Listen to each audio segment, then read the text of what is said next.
Hello बच्चों, आइए प्रश्न को देखते हैं। बताइए कि कौन कौन सत्य है या असत्य है। कारण सहित अपने उत्तर की पुष्टि कीजिए। और यहाँ पे बोला गया है, कथन देखो, a बराबर 0 डिग्री है पर कोट a परिभाषित नहीं है, हमें ये बोला गया है। प्रश्न को हल करने से पहले इसकी मुख्य अवधारणा के बारे में चर्चा करनी है। मुख्य अवधारणा तो देखिए, सबसे पहली चीज कि कोट थीटा होता क्या है वो मैं बता देता हूँ। जैसे हम लोग कोई भी त्रिकोणमिति के अनुपातों का उपयोग करते हैं तो समकोण त्रिभुज में उपयोग करते हैं। ये अपने पास समकोण त्रिभुज मैंने मान लिया। अब इसमें देखो, इसको नाम भी दे देता हूं मैं, इसको ए, इसको बी और इसको सी। ये सी जो है इसको मैं थीटा, ये कोण जो है इसको मैं थीटा मान लेता हूँ। अब देखिए, ए बी क्या कहलाता है, इस थीटा के सामने वाला ये लंब कहलाता है। ठीक है। इसी तरह थीटा के जो संलग्न भुजा है ये कहलाती है आधार। और जो सबसे बड़ी भुजा है 90 डिग्री के सामने वाली भुजा, उसको बोल देते हैं कर्ण।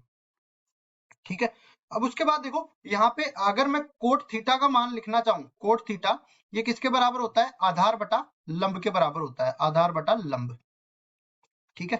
तो आधार कितना है मेरे पास, आधार है बीसी और नीचे लंब कितना है, ए बी के बराबर। और हम लोग ये भी जानते हैं कि कोट थीटा जो है वो बराबर हो जाता है कोस थीटा बटा में साइन थीटा के बराबर हो जाता है। और कोस थीटा किसके बराबर होता है, देखिए कोस थीटा का मान आधार बटा कर्ण के बराबर होता है। तो इस तरीके से ये आधार बटा में कर्ण बन जाएगा। और इसी तरह नीचे वाला क्या बन जाएगा, लंब बटा में कर्ण, लंब बटा में कर्ण बन जाएगा। ठीक है। तो अब चलते हैं सवाल में आगे। सवाल में बोला गया है कि कोट ए का ए बराबर 0 डिग्री पर मान परिभाषित नहीं है, ये चेक करना है सही है या गलत है। सबसे पहली चीज तो मैं बोलता हूं कि कोट ए जो है, कोट ए, इस पूरे को मैं एफ ए ये फलन में बना लेता हूं यहाँ पे। अब उसके बाद में देखो, यहाँ पे ए का मान 0 डिग्री रखना है, उससे पहले मैं इसको बना देता हूँ कोस 0 डिग्री और नीचे आ जाएगा साइन 0 डिग्री, साइन 0 डिग्री। क्योंकि इस पूरे को मैं लिख सकता हूँ कि कोस ए बटा में साइन ए के बराबर मैं लिख सकता हूँ इसको।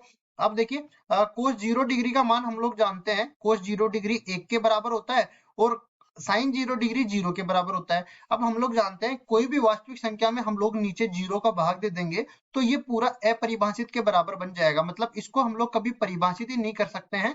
0 को कितनी भी बार गुणा करो ये 0 के बराबर ही आने वाला है। तो ये जो अपने पास भिन्न है ये कभी परिभाषित नहीं होती है। और हमें यही बोला गया है कि ए बराबर 0 डिग्री पर कोट ए परिभाषित नहीं है, क्योंकि कोस ए, जो कोट 0 है, कोट 0 है वो अपरिभाषित आ गया हमारे पास।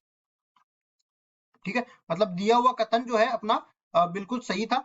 ठीक है। तो कह सकते हैं कि सत्य कथन, सत्य कथन है। यही हमारा उत्तर है। आशा करता हूं ये सवाल आपको समझ में आया होगा। धन्यवाद।